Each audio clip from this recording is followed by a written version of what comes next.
రామ్ గారి దగ్గరికి కూడా వెళ్దాం. రామ్ కుమార్ గారు, ఏంటి ఈడీ అరెస్ట్ చేస్తే కూడా కారుమారు ఎపిసోడ్లో అది కక్ష సాధింపు అవుతుందా?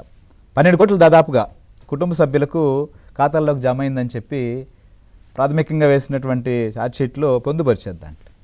సో ఇలాంటి అరెస్టులు కానీ, గతంలో జోగి అరెస్ట్ కానీ, లేదా జోగి జరుగుతున్న పరిణామాలు కానీ, ఇవన్నీ కక్ష సాధింపులా?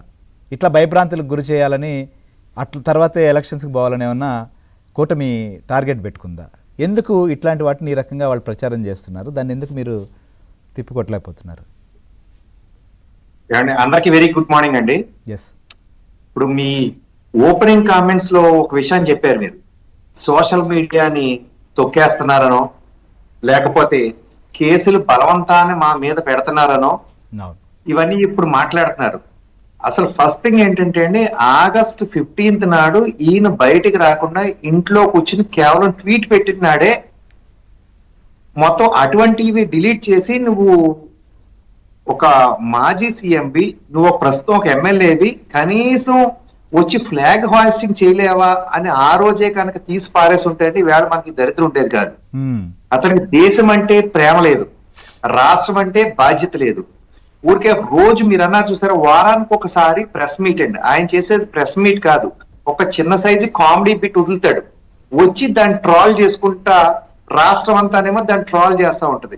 మళ్ళీ రివర్స్ లోనేమో ట్రాల్ చేస్తేనేమో నన్ను ట్రాల్ చేస్తారని ఈయన ఏడుస్తారు.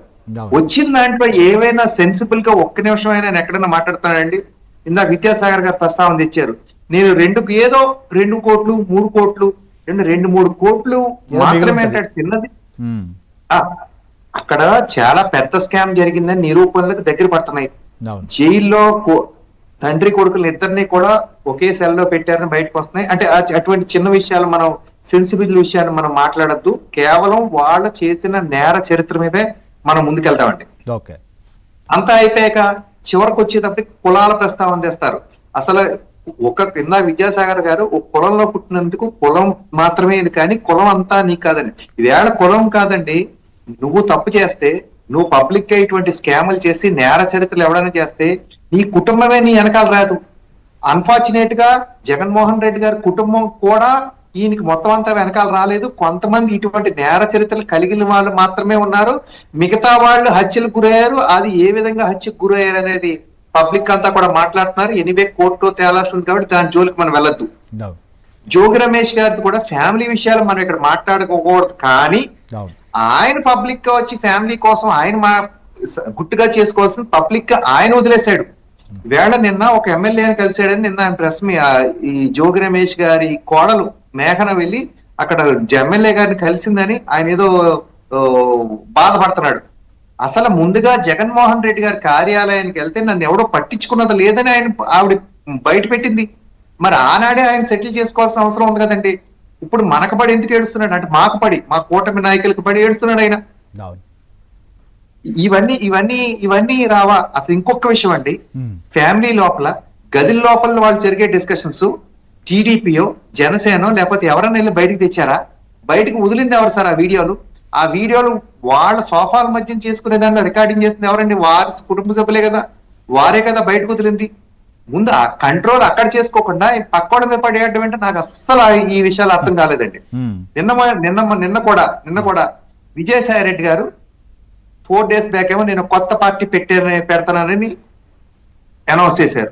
ఈ లోపుగానేమో ఇప్పుడు వచ్చేసి కాకినాడలో ఒక ఇష్యూ జరిగితే దానికోసం ఇది లవ్ జిహాదీ అని మాట్లాడతాడు. అసలు నాకు అర్థం అవుతుంది ఏంటంటే, ఈయన హిందూ ఎప్పుడైపోయాడో తెలియదు.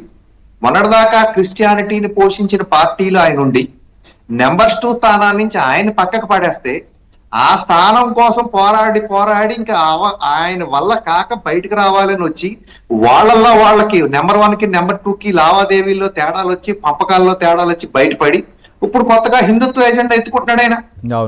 మళ్ళీ ఇంకో పక్క నుంచి గతంలోనే ఈ రాష్ట్రంలో ఎక్కడైనా గుళ్ళ మీద దాడి జరిగితే, లేకపోతే రథాలు తగలబడితే మేము మాట్లాడితే మమ్మల్ని హిందూ పార్టీ అని మమ్మల్ని వెలేశారంటే మా మీద గట్టిగా ఆరోపణలు చేశారు. ఇదే విజయసాయిరెడ్డి అనుకో. మరి ఆనాడు ఏమైపోయిందండి హిందుత్వ ఎజెండా? అంటే ఆ confusing కేసులో గా మళ్ళీ నాకు తెలిసి బీజేపీ సంబంధించిన నాయకులు కూడా మాట్లాడినట్టున్నారు, మాధవ్ గారు తర్వాత మిగిలినటువంటి వాళ్ళు కూడా ఇప్పుడు ఖచ్చితంగా దానిపైన చర్యలు తీసుకోవాలని చెప్పి డిమాండ్ చేస్తున్నట్టున్నారు కదా మీరు కూడా. ఎందుకంటే ఆ కేసులో వస్తున్న వెలుగు చూస్తున్న విషయాలు చాలా దారుణమైనటువంటి అంశాలు వెలుగు చూస్తున్నాయి. వాళ్ళ భర్తని సైనైడ్ పెట్టి చంపడం ఇట్లాంటి వ్యవహారాలన్నీ. సో అదే ఓకే, అది డిఫరెంట్